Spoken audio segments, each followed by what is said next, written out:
Jamais sans la grâce, une dévotion matinale proposée par l'Église évangélique de la grâce en collaboration avec l'Institut théologique de Cotonou.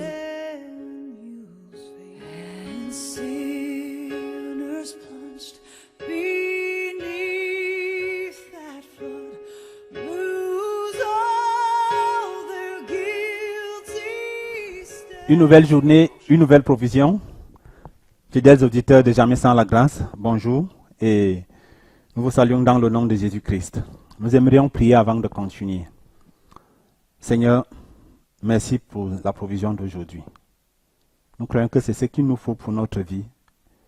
Et merci Seigneur de nous bénir par elle. Au nom de Jésus, nous prions. Amen.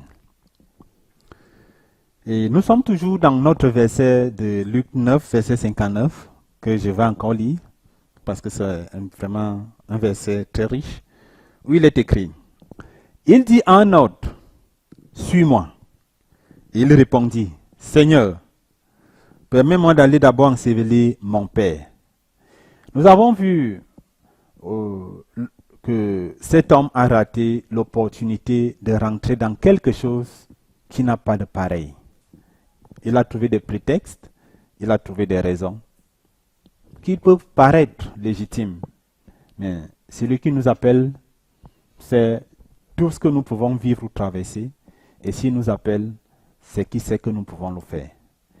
Et nous avons vu par la suite que cet homme, comme tous les restes, peuvent être appelés. Chacun de nous peut être appelé. Et nous n'avons pas besoin d'une qualification personnelle, particulière avant d'être appelés. Jésus-Christ nous appelle tels que nous sommes, avec ce que nous avons, avec ce que nous n'avons pas, avec nos forces, nos faiblesses également. Jésus nous appelle comme tels.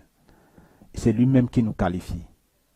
Et aujourd'hui, nous allons parler de la provision, de ce qu'il nous faut.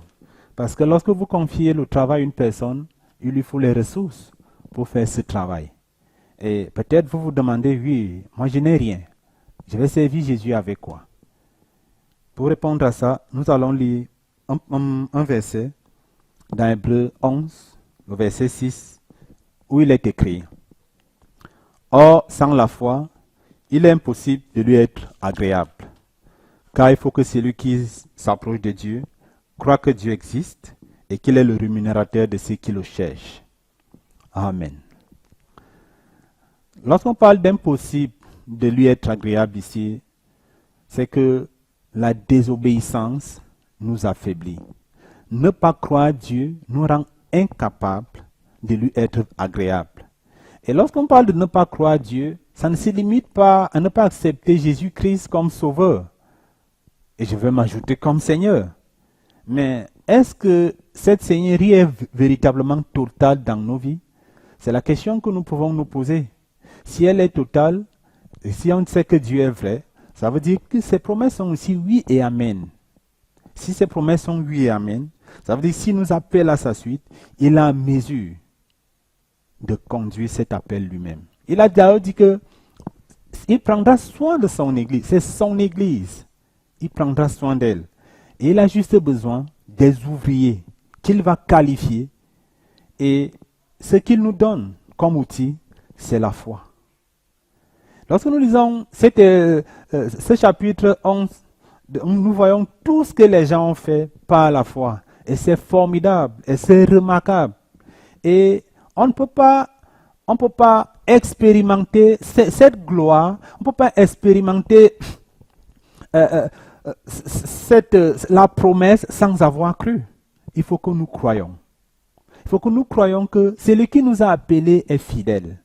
Celui qui nous a appelés est capable de prendre sur lui tous les obstacles. Ça ne veut pas dire que nous n'allons pas payer le prix. Il ne nous exempte pas de ce prix, il a dit lui-même. Si quelqu'un veut venir après moi, qu'il renonce à lui-même, qu'il se charge chaque jour de sa croix et qu'il me suive. Mon frère, ma soeur, est-ce que c'est à cause de ces difficultés auxquelles tu penses déjà, qui sont certaines, ne nous cachons pas les choses, c'est à cause de ces difficultés, de ces souffrances et éventuellement de cette persécution que tu veux renoncer, que tu veux trouver des prétextes. Mais Dieu connaît les cœurs. Et il sait que la vraie raison qu'il y a dans ton cœur. Tu peux donner les raisons, des excuses à tout le monde. Les gens ne vont pas te forcer. Mais je vais te dire, comme je me le dis à moi-même, pense à ton appel. Pense à celui qui t'appelle. Pense à ce qu'il a fait pour toi. N'oublie pas qu'il est mort pour toi. Et il sait que d'autres peuvent aller en enfer si tu ne réponds pas. C'est une réalité. Pense à ça. Alors que tu penses à ça, rapproche-toi de celui qui t'appelle. Parce qu'il est fidèle. Que Dieu te bénisse et bonne journée. Au nom de Jésus-Christ. Amen. C'est tout le temps que nous avons. Si vous avez aimé cette dévotion, parlez-en à vos amis. Parlez-leur du message de la grâce et de ce qu'il fait dans vos vies. Pour un sujet de prière, une question ou plus d'informations, contactez-nous. Téléphone 64 88 35 87 ou 96 42 69 05 ou par WhatsApp au 94 75 80 20.